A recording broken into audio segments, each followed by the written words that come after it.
Hello, beautiful human. I am Zach. That is Dan. Yep. And we welcome to the studio for the first time ever, Madisyn Shipman. Hello. I'm so happy to be here. So we've known of each other for a while. Yeah. Right, but you got to correct me. Have we ever met? I feel like I met you once with your mom, but I could have been totally hallucinating. If we did, it was like 8 years ago. Yeah, and it was on set. Like you were working. Game Shakers. Oh no. Am I getting you guys confused with Henry Danger people? We filmed on the same stage as Henry Danger. So whenever we were there, if you came to set, then you probably saw us. Yeah. I feel like I met you one time with your mom. I don't know. Was this first year? Like, yes. It would have been really early. It wouldn't have been later. Okay. Yeah, like maybe 2015, 2014. That's so long ago. It's so wild to think about. It is a whole other planet, a whole other universe, whole other world, yeah. Who I was during that period is a completely different person. And it's so weird to say, yes, that was me. Yes, I've accomplished so many things. I'm so grateful. But it's so weird to really process that actually happened. Well, how do you see that time in your life? Is it a blur? Do you remember things vividly? There are certain aspects that are very vivid, but a lot of it is a blur. I mean, we work 6 days a week, 10 and a half hours a day. It was a job. And people don't really assume that whenever you hear that you're like working on Nickelodeon or you're a kid's actor, people just assume, oh, it's all fun and games. But we were doing school that whole time. We had to go on a set. We were filming. We had hair and makeup and everything. It's a job. Oh, yeah. And the pressure is really high. Yeah. It's still, to this day, maybe the hardest I've ever worked. And maybe you don't know, but I worked at Nickelodeon, too, for like 3 years. And it was, you guys were all on a different level in terms of like how a week had to flow because there was a crew of 150 some people that really were reliant on y'all being 100% on your mark. Yeah, and you couldn't play around. Like if you played around, it was a nightmare. No, if you played around, it cost money. Well, yeah, that's all it ever boils down to, especially in this business. Like money is the biggest thing. And whenever you are working for a show, that's the goal. They want to make money off of this show. So time is money. Get your shit done. Like get it together. And you're on a big show. You have promo shoots in between. You have press that you have to upkeep. We're flying to New York this week. We're doing this. We're doing VidCon. There were so many different aspects of that life that I'm really very grateful for. But it's just so crazy that all of that was happening at 12 years old. Overwhelming. Very. Honestly, in all of your dreams and in all of the time that you took to envision what life would be like after Game Shakers, because I know you had to have like dreamed of something. My one big goal was to be a neuroscientist. I'm not cut out for that shit at all. But that was like my lifelong dream. I wanted to go to school. I wanted to be a neuroscientist. And yeah, no. How did you end up at Schneider's Bakery making Game Shakers? So I've been acting since I was 7. I was on a Broadway show in New York. It was called Enron. It was about the financial scandal. Ran for like 6 months, so really nothing. But it was a fun experience. You were in a few episodes of SNL? I was doing SNL. They would call me. Like, I fell in love with everyone that was working there. They fell in love with me. So anytime they needed a little girl, they just called me. And I would drive over and just do my job, and it was fun. So that was a wonderful relationship. And then as that was progressing, I did the movie with Billy Joe Armstrong and Selma Blair. While I was filming that, I got a call that I needed to fly out to LA to go and test for this Game Shakers role. And I was like, okay, like this will be great, but I'm filming. I can't go. So we had to like move things around. I finished filming, then came out to LA for the first time, did a screen test, heard nothing. And then they called like 3 weeks later and they're like, no, you're not right for this role. It was a huge back and forth experience with Game Shakers because they didn't really know what they wanted. They filmed a whole pilot before the one that like was actually released with different cast, different storyline. It was completely different. Well, it was a really unique time in Nickelodeon history because the pressure was really high. Like you're coming off of iCarly, Victoria's, Sam and Cat era. Yeah. And it was like, what the fuck are they going to do next? Like, how do you keep momentum going? And again, like this moment in time was like a shift in the way kids like thought about and handled television. Like it was starting to mean something different. We were exiting a period of time where millions of people on a Saturday night would sit down and watch a Nickelodeon set of premieres. Like that was becoming a way of the past. Because everything was starting to transfer into streaming services and wanting to watch it on your own time instead of it like being a set time. Which Saturday night, I'm pretty sure, was the day for Nickelodeon. Like, it was a big premiere night. Yeah. And yeah, it was very interesting. Like, I remember them trying a bunch of different pilots at that time. Like, they did a Gibby pilot. I remember that. Yep. That never gets seen by anybody. Yes, Gibby had a show. I don't think I'm like sharing anything that people don't know, but Gibby from iCarly. Yeah, there's like a lot of iterations of shows at that time. There's so many different things that were happening and things that we heard about that were like in the pipeline but never actually happened. I know that like with our shows, we were very lucky. Like we got greenlit immediately.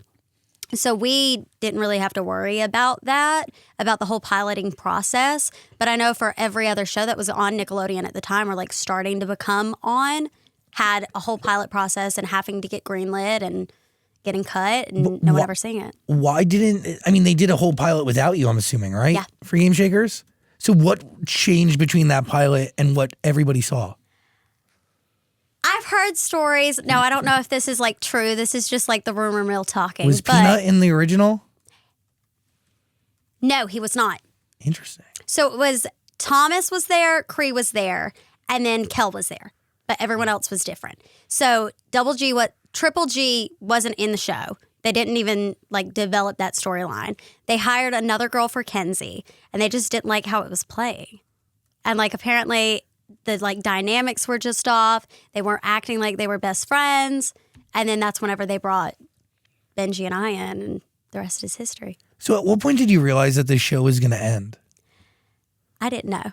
And everyone else on set knew, but Dan refused to tell me. And I'm still super close with Dan. He's a great guy.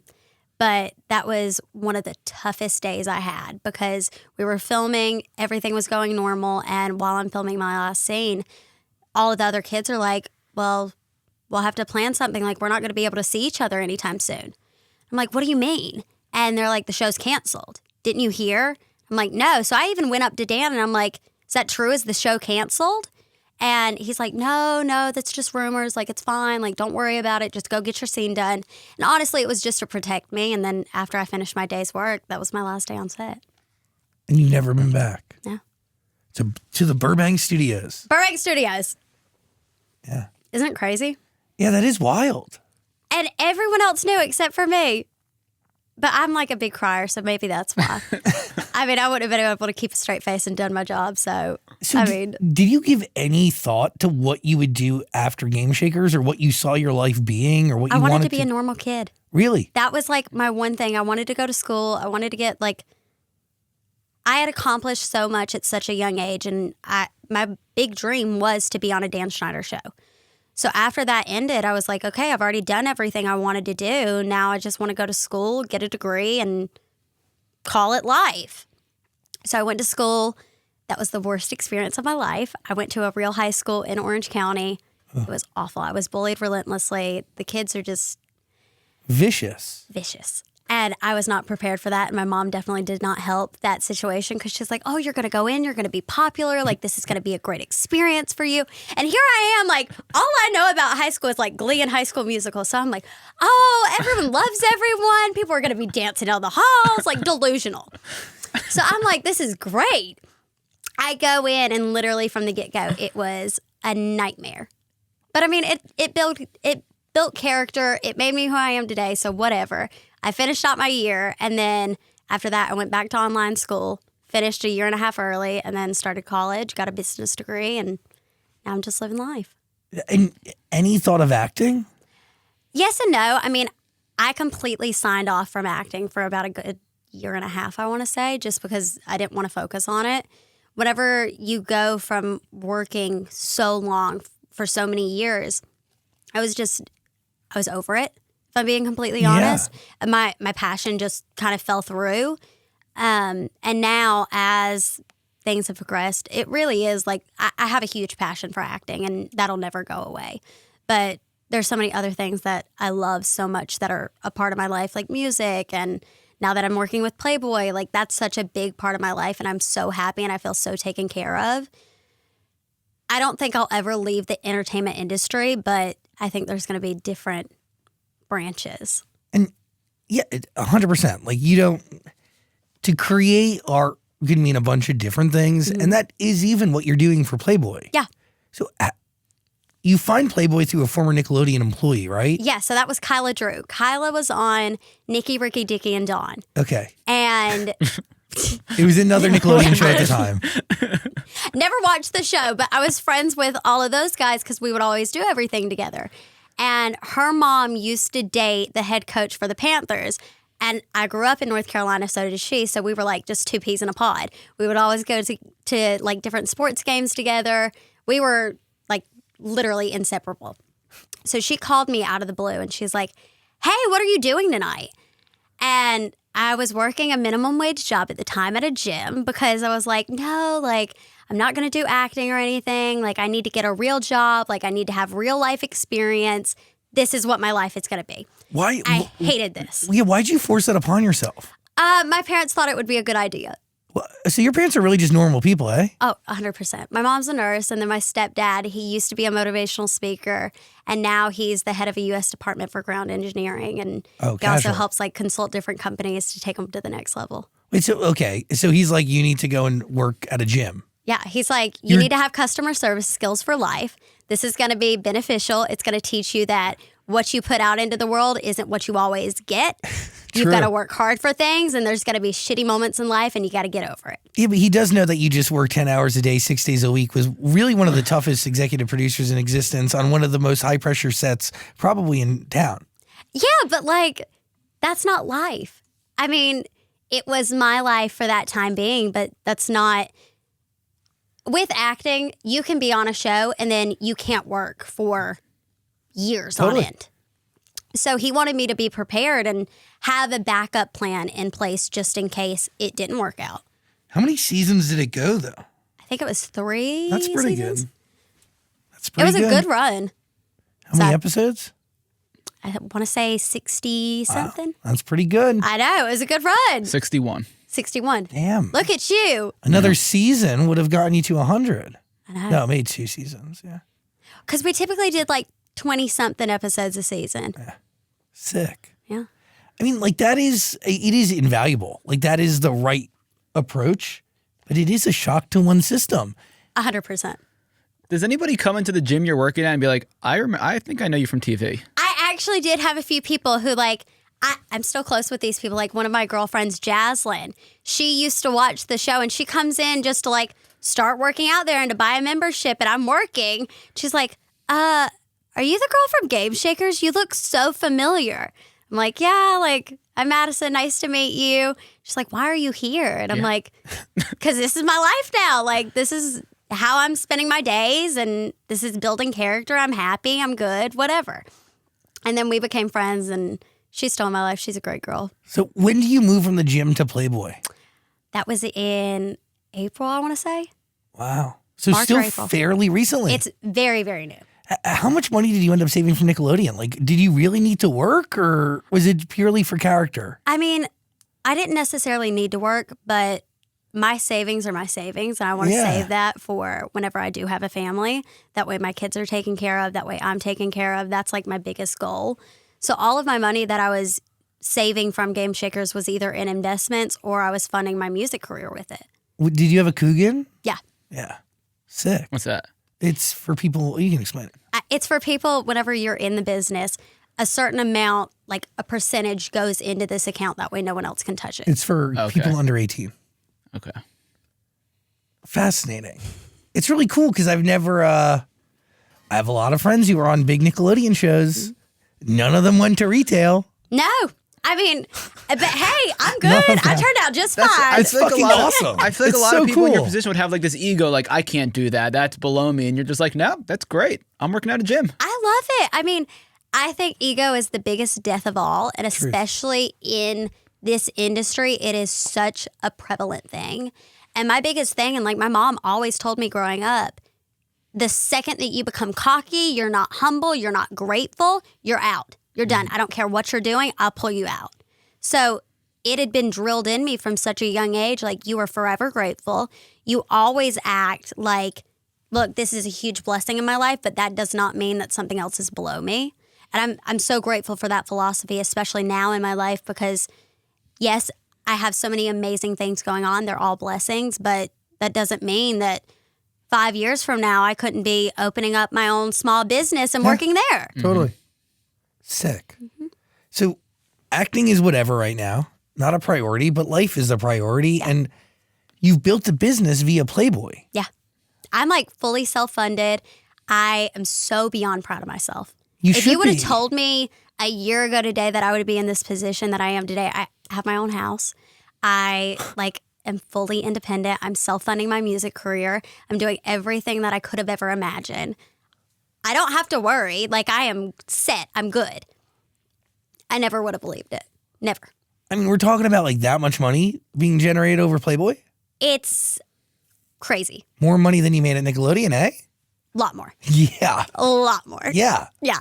Can you explain the Playboy situation? Because you're not like doing full nude, centerfold. I don't do nudity. Okay. So I do like lingerie, bikini photos. Stuff that I would post on my Instagram, or most people do post on their Instagram, Yeah. but it's just behind a paywall. So, I mean, yeah. Sick. That's awesome. So do you manage it yourself? So I have a team who helps manage it, but yeah, I'm uploading all of my content. I'm talking to people.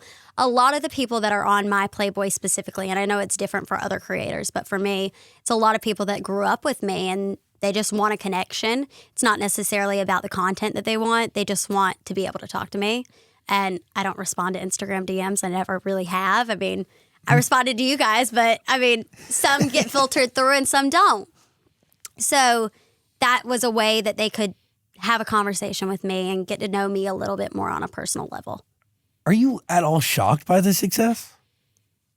I really am. I mean, whenever I was having the conversation, I had told Playboy from the get-go, I don't want to do nudity. I'm not pushing back on my boundaries. That's not who I am. And they're like, okay.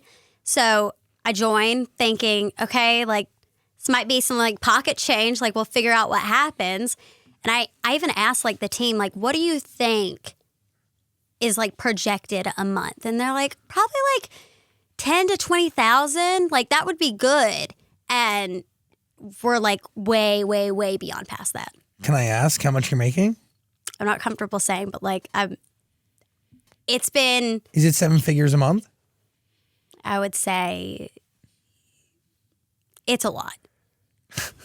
That's awesome. I know how much a lot of the big creators are making on OnlyFans. It's crazy. I a lot never of would money. have imagined it. Never. And You can make millions of dollars a month very easily. very easily. Very easily. And the fact that I am the top creator on Playboy is wild. That just gave me goosebumps. I get goosebumps every day. I wake up and I'm like, oh my God, I'm so blessed to be living the life that I'm living. I'm so beyond grateful. I operate out of gratitude in every aspect of my life. Does this present any security concerns though? Yes and no. I mean, I have always been kind of alarmed with security just because that's how it was. It was drilled in our head. Like you always have security around you. You always are like watching your back just because like you never really know who could come up to you or who could be watching you. So that's always kind of been alarming, but I try to take care of myself to the best of my abilities. But I also don't want to go around with a whole bodyguard team because that's not me. It's not who I will ever be. So Like how many followers do you have on Playboy? on Playboy, I think I have 67,000, Whoa. I think. And what is the price per month? The price per month is $10 a month. And then if they want to do VIP, it's $100. And then they can like chat. And it's actually You're you in so there. rich. Yeah. You're actually you in there talking to these people. Uh-huh.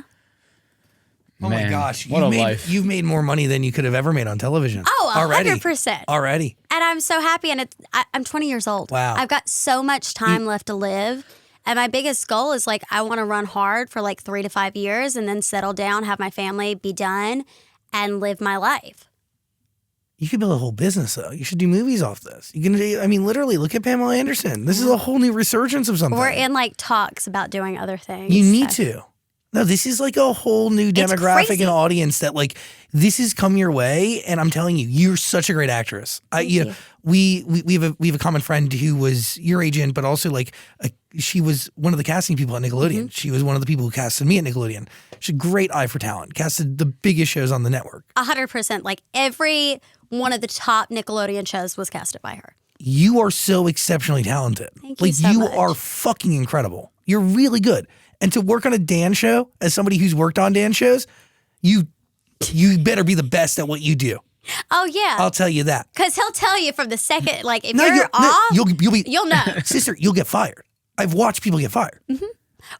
I vividly remember we were filming one episode. This was the first year, and it was the Girl Power Awards. And originally there was another like guy who was going to be in it, and he got fired. Yeah, he came on set one day and he was not behaving properly to Dan's likings, and he was goofing around. He wasn't acting how he was supposed to be acting, and he got cut. That's very common. I watched the same thing happen one day when I was on set for a TV show. It's crazy. One of the shows. Yeah.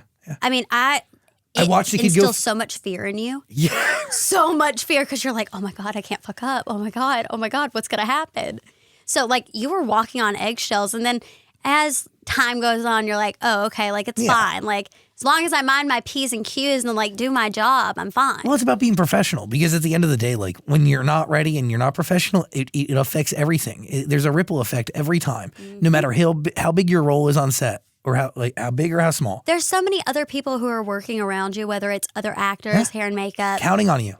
Everyone's counting on you. So you have to get your stuff done. At the end of the day, or whenever you have your fives or your breaks or whatever, go goof off, be a kid. But when you step on set and there's cameras around, you have a job to do. Totally. That's what you're expected to do. You got hired. It's just like a job anywhere else. If you goofed around, you'd be fired in a heartbeat. You're so right. God, I'm having a bunch of flashbacks. So many flashbacks. Do you think some people are still having trouble seeing the you for who you are today compared to the girl you were, 10 years ago when you were on Nickelodeon? Yeah. And I would say that's never going to stop. Yeah. Just because I genuinely think it's like a curse that comes with like child network stars. You were constantly being seen as what you were. It does not matter what kind of character you were playing. That's who you are. People will still like comment on my Instagrams and be like, hey, Kenzie. I'm like, thanks. Like, I appreciate it, but that's not me. Yeah. I don't know, though. I think you're rewriting who you are. And I think you're building a whole new identity that is going to be so distant from the one that like brought you to the public sphere that you're going to be able to like paint a whole new path. I'm living my life for me. That is like my biggest thing. I'm living my life for me. I'm being 100% true to myself. And that's why I'm doing music. I've been doing music since I was 9 and just never released anything because I was too scared of the rejection. And then COVID hit. I went through a bad breakup. I was like, I got to figure something out to like get out of this depressive episode. So I started writing music again and went into the studio because I was like, you know what? Like this will be fun. And we're in the studio and I'm like, fuck it. Let's release it. And it's created like a whole ripple effect since. And now. Is that Flying Solo? Yeah, that was Flying Solo. And I mean, we wrote another song at the same time and then decided not to put that one out and then started working with my own team to create my debut album. Now we're in the process of getting that ready for release. Wait, so, okay, let's break all that down here. You've been making music for a beat. Yeah. But how do I say metanoia? Metanoia. Yes. It's the journey of life through changes. That is on the way. Yeah. It's coming out for my birthday. November 20th. November 20th is my birthday, so we're looking at either the 18th or the week after my birthday. 21 songs, 21st birthday. Yeah. Wow. Which is crazy. But you start funding your career with Flying Solo. Yeah. So I paid for that completely by myself. Out of savings, because that's in 21. Yeah. This is before Playboy. This was before I started working for the gym, like right before. And then started working for the gym right after I finished this video because I was like, fuck, that was a lot of money. Like, I didn't realize how expensive this was. And I mean, was doing that to bring in extra like play money. And then it kind of just spiraled out of control from there. And I'm doing music sessions once a week and doing final vocals and getting content done for Playboy. It's wild. Wait, so, I mean, when you're Flying Solo, a record that is obviously embodied in so much truth because you're literally riding on your own. 100%. Like, I thought I was set. Like, this guy that I was dating, we had been friends since I was like 14. He was like my little boyfriend. Like, back in the day, he was on Disney while I was on Nickelodeon. Who is it? I'll find it. His name's Asher. Asher Angel? Asher Angel? Oh. So we were like, whatever. We were close friends whenever we were younger. And then whenever COVID hit, he had just broken up with his girlfriend. I had just broken up with my boyfriend. And we just started talking again, like reaching out as friends. And that's what it was. And then I went out to go visit him. Everything was going great. He was telling me he loved me. And then I got a text in the middle of the night and he's like, I can't give you 100% right now. And then like, I want to say a week later, he was on vacation with another girl and I was devastated. Whoa. Asher. Devastated. So that ended. I'm like in a depressive episode, so much anxiety, trying to figure out what the fuck I'm going to do. And that's whenever I was like, okay, I'm going to write a song. That's what helps me in every aspect. That's what I've done my whole life. And then it just, I'm so grateful for that experience. So grateful. Yeah, because and I hold nothing against him. Like, we were young. We were 16. but it also birthed a whole new like real career. Yeah. And the opportunity to like explore something artistically that you really didn't do in a, I mean, I guess you'd wanted to, but this is a real, like, I don't know, it's a chance to make music off of a real experience that also helps you through that experience. Exactly. So, okay, Flying Solo drops. Then we get into Nice Guys, Nobody, Built Me, and these are all still self-funded stuff. Yeah. All of this is self-funded. All from the gym and all from your savings. Yeah. Damn. And all of these other songs are like fully self-funded and like from either savings, gym, whatever. Like most of the ones that are going on the album. This album has been in the works for the past 2.5 years. Whoa. Yeah. So you really did this whole thing on your own? Uh-huh. Would this album exist if it wasn't for Playboy? No. Wow. Because that at least helps you finish it, because it is expensive to It's finish so an album, expensive. let alone make it. I mean, we had so many songs and sessions and the bills were piling up. Like, you don't really realize how much each song costs, but it's like 10 grand a song for like the sessions and whatnot, not including mixing, mastering, getting everything pushed and getting it out and distributing it. And it's wild how much goes into one song. And now we're doing 21 songs. So, I mean, A lot of money. yeah, and then music videos on top of it. Because if I'm going to do something, I'm fully committing. That's been my rule since day one. If I'm going to do something, I'm fully committing to it. I'm doing it my way. I'm not taking no for an answer. I'll figure out a way to make it happen. And then baseball games was like the one that I'm so beyond proud of that song, just because it is about my life, and that video is the best video I've ever filmed in my life. I love it so much. And I actually went to dance classes for it, and I was proud of myself. I could actually like move. Wait, so you're really doing this all on your own. Mm-hmm. So have you like hired a team, or? I have like a music manager, and I've got like my regular manager, and we're just taking it day by day. That's crazy. It's wild because I mean, even I thought like you had to have a label behind you to don't. make things happen. You don't. Like, you can do it yourself. It's expensive, but I knew from the get-go if I signed with a label, then they would have like dictation over what I was doing, what I was writing about, when it was being released, how the videos were shot, if I could even do a video.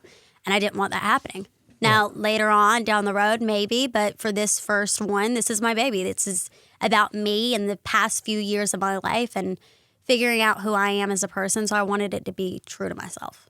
It is hard with a label because you have two sets of competition. Like, you have your label mates because you have to compete for time and energy and resource, and then you have to compete with the rest of the freaking cultural world that is out there pumping out music. You know, it's really hard. It's so hard.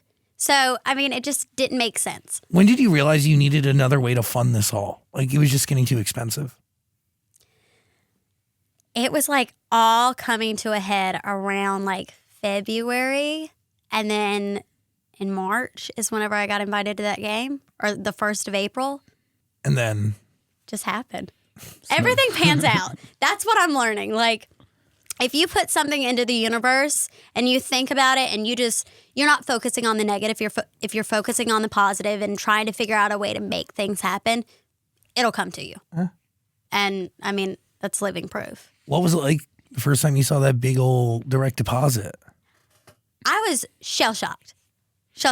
I called my mom and I'm like, what is this? Like, what do we do? Like, I can't believe this happened. Because my first month was a very significant month in terms of like revenue and just overall like Exposure. how I was doing it. And I mean, I was talking to a guy whenever I first signed up for Playboy, and it was not a good situation just because like he was not supportive. And I hate that. I mean, I can't live my life for someone else. No.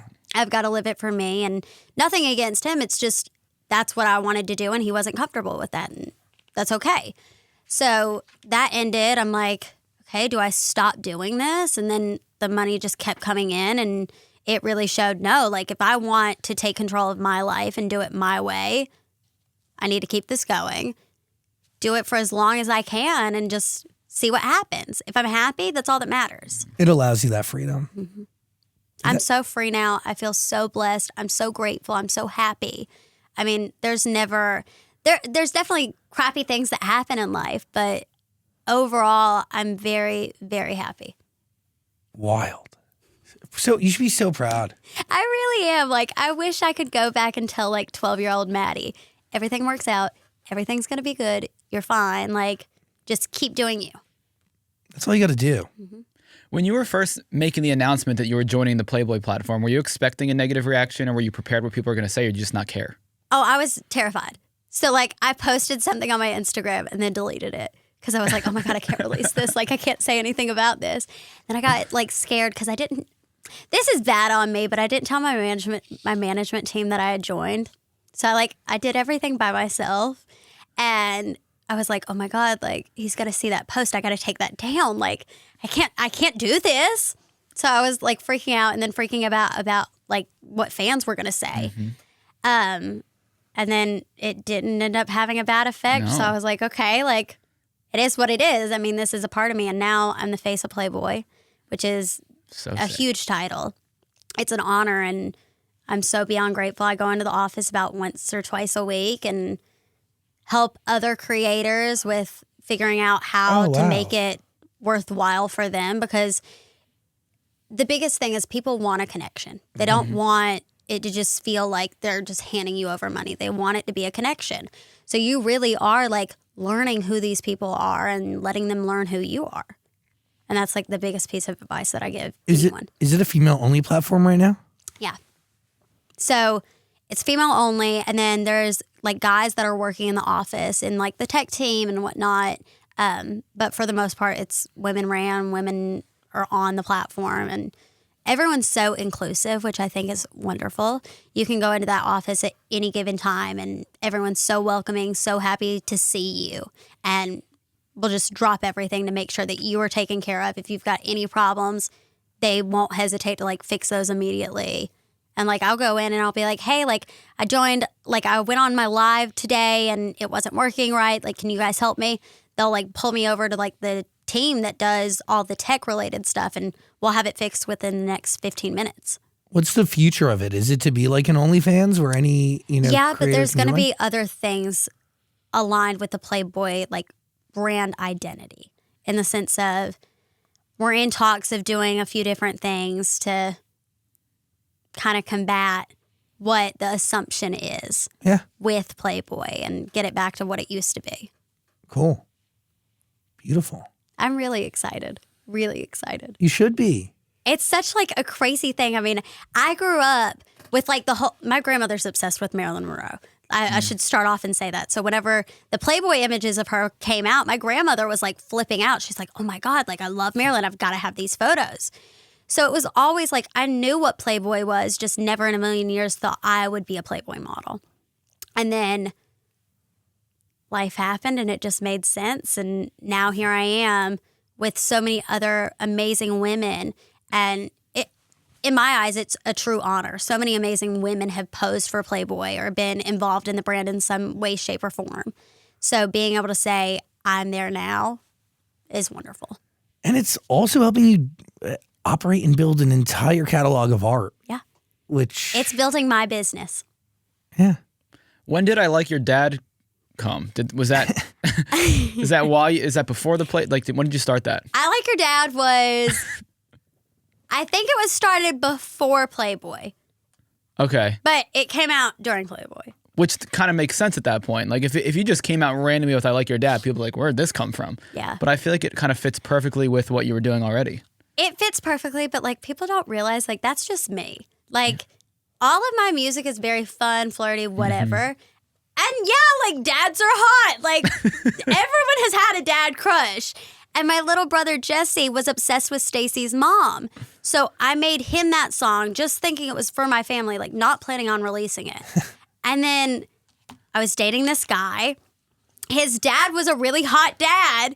I'm like, oh my God, like this is genius. Like maybe I should release it. It wasn't written about him, but like, I mean, it was funny. So I release it. All of my girlfriends are texting me like, oh my God, like, yes, our hot dad fantasies finally like coming true. Like, I love this. So that like was really a dive into me being okay with like showing my actual personality and letting loose of like all of these stereotypes and just getting to have fun. Yeah, like not be so worried. I watch him screw that driver. I wish he'd screw me too. Isn't that genius? That's great. What's the other one? Put my hand on his fishing pole. I'd bet we'd catch a big one. Yeah, I mean, we're going to go fishing. Absolutely. Yeah. Gonna do dad things. Got to do dad things. I mean, hey, everyone likes to fish. Do they? I hate fishing. You put it It's back. fun. You go out on a sunny day, cast your little pole. How do you know my pole's little? Whoa. Sorry, I was making an assumption. Sorry, big pole. Kind of accurate. A baseball game, is that about a person? Yeah. Yeah. Or so are you dating somebody?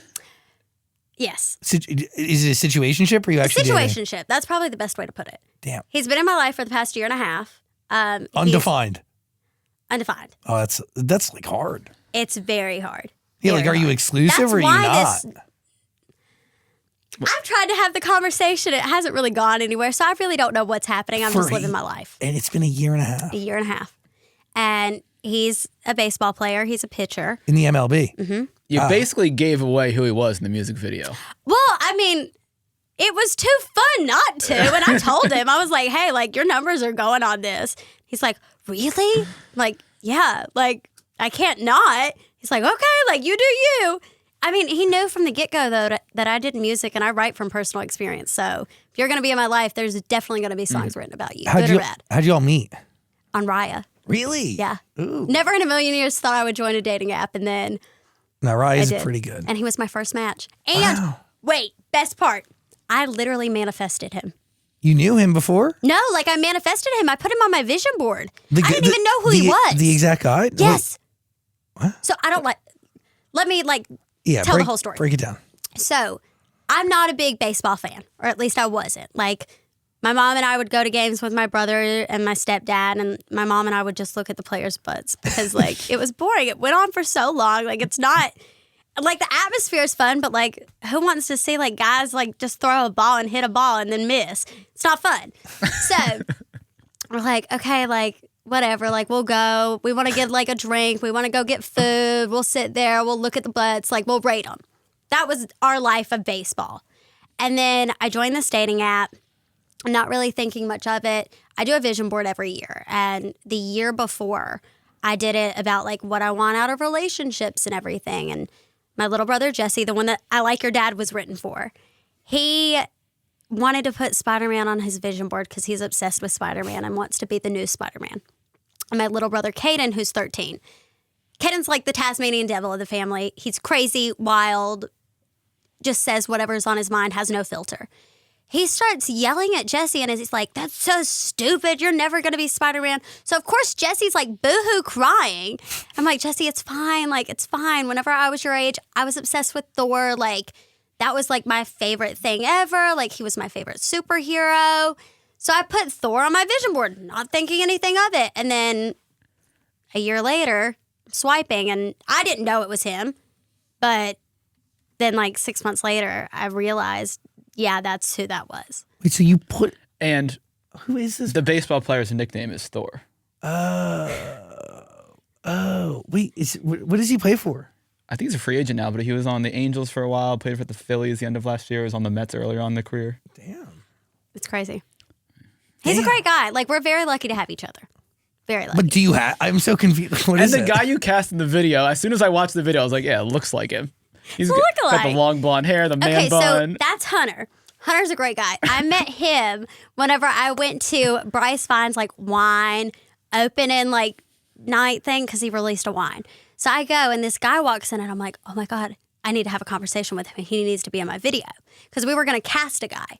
And I like walk over and I'm like, hey, I need to have a conversation with you. He's like, I need to have a conversation with you in private. I'm like, no, honey, this is a business conversation, not happening. Sorry. So then I'm like, you need to be in my music video. And he agreed and it all just worked out perfectly. We had a rapper and it was just crazy how everything like fell into place. Do you guys just hit on you all the time? No. Really? I've only been hit on like 3 times in my life. That's a lie. No, yeah, it's a lot. You, according to my notes, like whenever I go out, people don't come up to me like that. well, you've had 3 partners in your life, according to my notes, Yes. and they all must be over 6 feet tall. They haven't been, but that's Yeah. like a requirement now. I was gonna My say- kids need a chance. I'm under 5 foot. Like, I can't be thinking like that. Yeah, I get it. There's no way you've only been hit on 3 times in your life. I'm telling you, maybe I just don't go out enough or I'm not going to the right places. Or you don't know. I will go out. Yeah, maybe you don't know. Maybe you just think people are being Yeah. nice. They're maybe. not, though. I don't think so, though. Why Mm. can't guys just be like direct? Is that what you want? You would. I would prefer a guy to just be direct. Sister, You you've see been, this going somewhere, great. If not, great. you've been in a situationship for a year and a half. What are you talking about? That's what I'm saying. Be direct. No, like, tell it's me what giving- you want. Yeah, it's giving you're in the opposite of direct. You're in gray. We're working on it. That's the best way to put it. We're working on it. Sounds complicated. Yeah. But I mean, hey, it's gotten a lot better. All good things are, though. My biggest thing is like, if it works out, great. If not, great. It is what it is. I know he's going to be in my life in some way, shape, or form. I'm either going to love him like a lover or a brother. It is what it is. Beautiful. Isn't that great? That's nice. That's healthy. It's very healthy. I have a great like mindset on looking at it. Beautiful. My mother helps me with that. And It's you- like you can't control how someone's going to treat you or how they're going to feel about you. So you just let it be. If it's meant to be, it'll work out. Not, then it is what it is. Amen. You move on. God. Let's talk about Jill. Okay. That's a song about a guy's right hand. Yeah. I would like to say what inspired it, but I think I just said it. His right hand. I mean, Why'd you want to write a song about Jill? I guess well, it's funny. Like, it is funny. Because, okay, so I was in the session with JT Roach. That's the guy that produced it and he helped me write it. And we go in. Originally, we were supposed to do like rewrites and take I Like Your Dad country. And that's what I thought we were doing. And then I walk in and he's like, we're writing a new song. And I'm like, oh, I wasn't prepared for this, like at all. And I just start talking about my life and I'm like, well, like, I think it's hilarious. Like whenever a guy like acts like he's hot shit and then like, you know, like he's just going to go home and be with his right hand. He's like, oh, Jill. I'm like, huh? He's like, his right hand, Jill. Like, what do you mean? And then he like showed me Jill. I was like, oh my God, that's genius. Like, that's what we're writing about. So then that's how it happened. Do you have like a different relationship with what that is now that you're on Playboy? Oh, I mean, I haven't had a lot of sexual experience in my life. Like, it's just not who I am or who I was.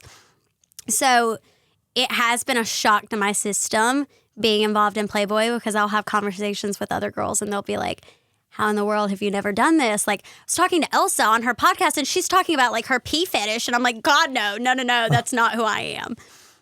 So it's odd having these conversations with people whenever I haven't had those experiences. And like my experiences are like high school, like Jill, like Yeah. that's funny to me. Like those are my experiences. So it's different. I don't think anything could prepare you for like this is a whole like it's a parasocial relationship. It's this. I went on a few dates with a porn star who's Okay. pretty famous, like in the gay world, and it was just really an eye opener for me. Yeah, how was it? Really hard for him, and different, and emotionally and physically taxing. Like I could have never ever predicted. And I don't watch porn. Like I'm not like that. I Yeah. just lost my virginity at 30, like late bloomer beyond, and like not like that. So I just got this whole other glimpse into fetish culture, into sexual culture, this ideal Hookup standard culture of is sex. so odd. Yeah. How is Like, it odd? to me, like, because that's not what I was exposed to, and I'm sure you can relate Yeah, to that. I would like, never do that. that's just, I am a relationship type of person. I can't just go out and like have a one night stand and not have feelings for someone. Like, it's just not who I am or who I will ever be. So whenever like I have conversations with my girlfriends and they're like, oh yeah, I like went out with this guy, I met him at a bar, and like, yeah, like we had sex the first night. That's just something that I would never do.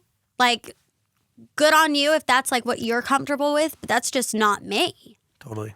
In that world, it's like I just watched a few different things. Like I watched somebody like struggle to have deep, meaningful personal relationships, and then also struggle to feel like all anybody ever wanted out of him was sex, because that was like what his purpose was.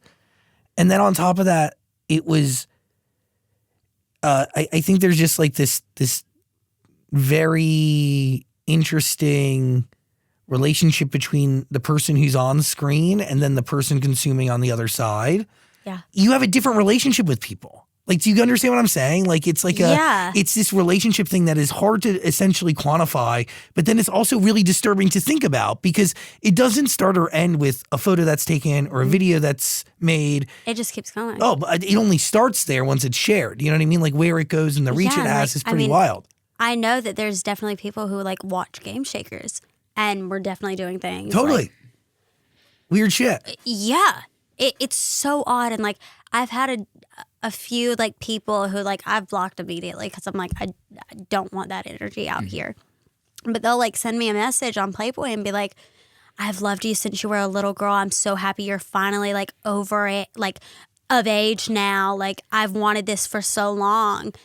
It's just weird. Like, it's a unique glimpse into the human condition, and like it is. You have an interesting. You see probably some gnarly shit in your DMs. Yeah. I mean, there's definitely like weird situations like that, weird fetishes, of course, but like no kink shaming. Like, teach their own. Everyone has their own little thing that they like, but I wasn't prepared for that, and I don't think my mother was either. Like, I tell my mom everything. She's my best friend, so we'll like. I'll have conversations with her and I'll be like, I don't even know like what to say to this. Like, I need help. Like, can you help me please? So she'll help me like respond or like take content. She'll be like, I don't like that pose. That looks awful, Madisyn. No, that's not happening. So then she'll help me. So it's great being able to have an open conversation with my parents about what I'm doing, how I'm doing it, and if I need help in any situation, knowing that I can come to them. How did you explain this to them early on? I just had a conversation. I was like, hey, like, going to a game with Kyla. Like, I'm going to call in sick tonight. How do you guys feel about that? And she's like, what game? And who are you going with? And I'm like, Kyla. And she goes, yeah, but who? I'm like, well, it's Kyla and her friends. And my mom's like, well, who are the friends? My mom's very overprotective. And I told her, and she's like, well, why didn't you just start off with that? Why did you beat around the bush? Why didn't you just say, oh, Kyla and Playboy?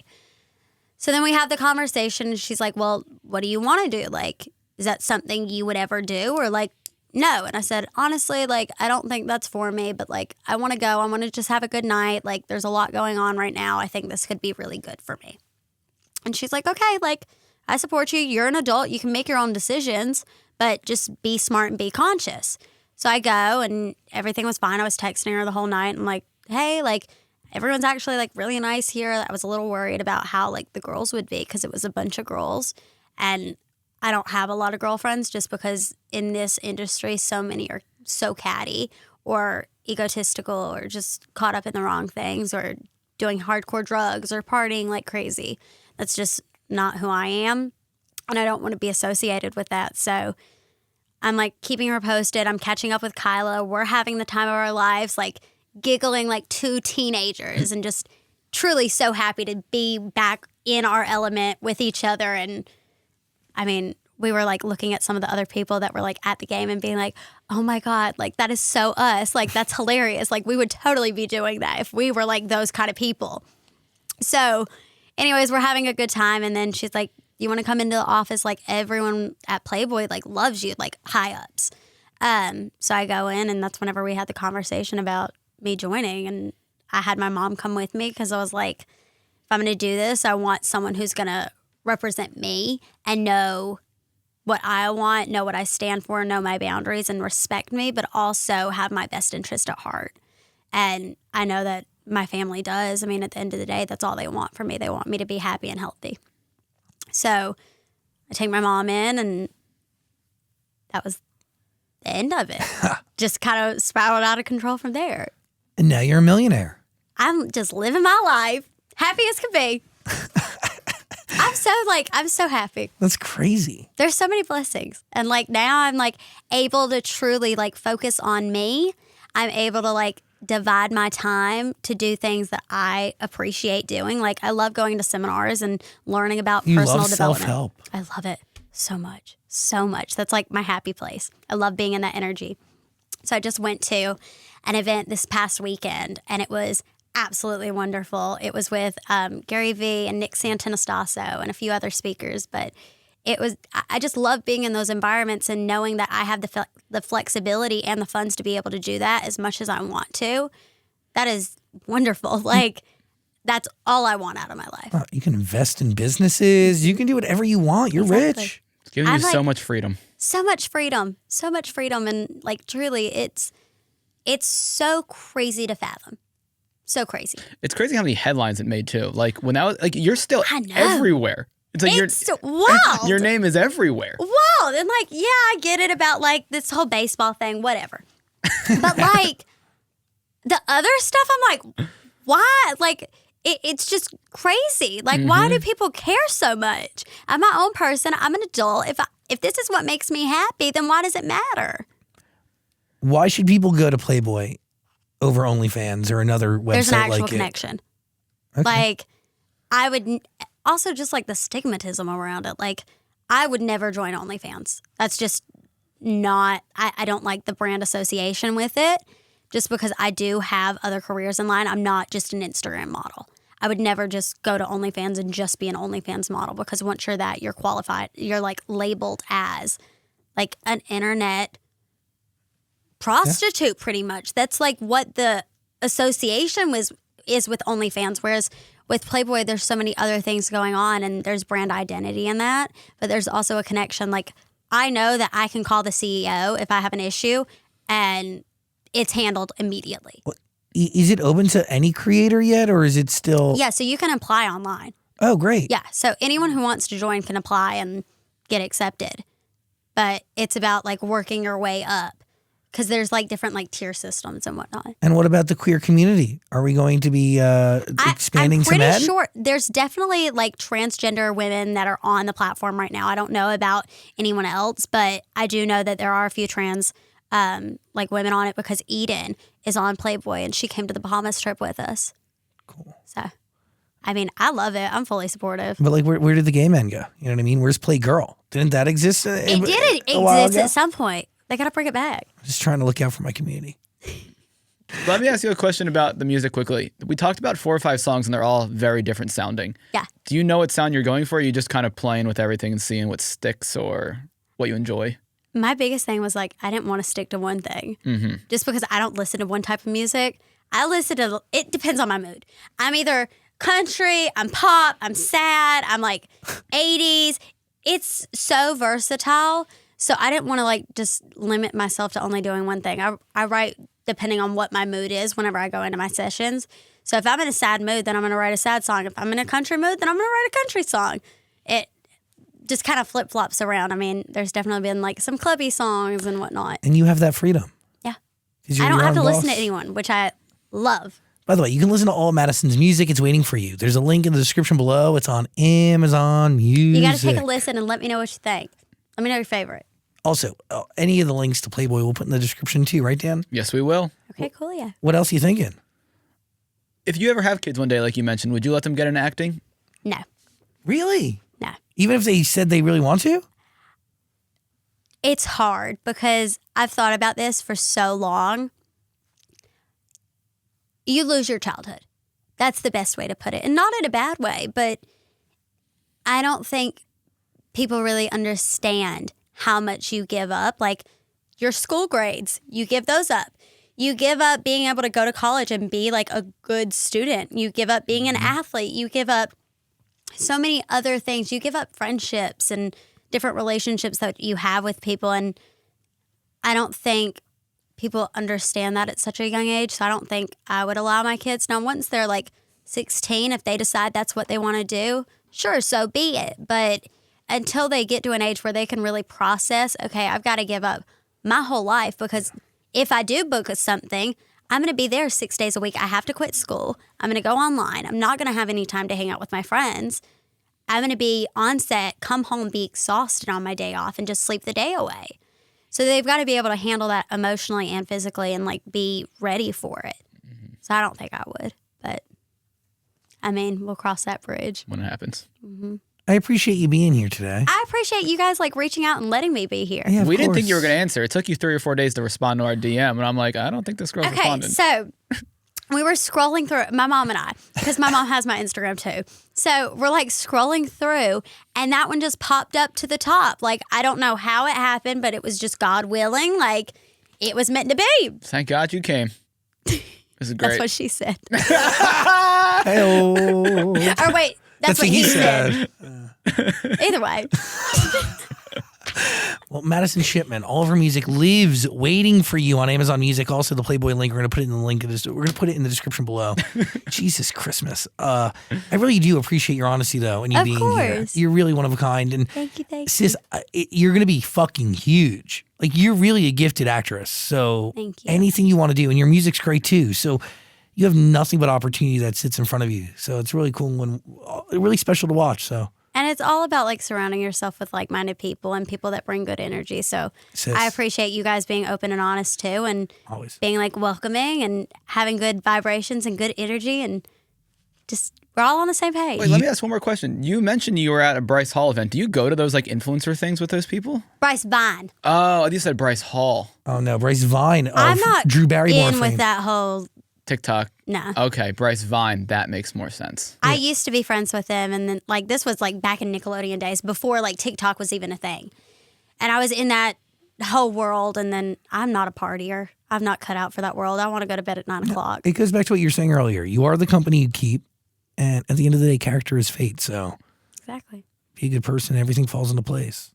Just put out good mojo, and it'll come back. Excited to watch you rise. Thank you, thank you. You'll be along for the journey. Please come back. Gladly. Always. And you guys will have to come on over. We'll have to plan something. Well, also Yeah. tour. I want to see you on the road eventually. I would love to for see your that to happen. house. Love that. I got to go like to North Carolina first. That's got to be like the first stop. Yeah, fuck yeah. Slow and steady. If you need anything ever, we're always around. Well, thank you. I appreciate it. Yeah, Madisyn Shipman, everybody.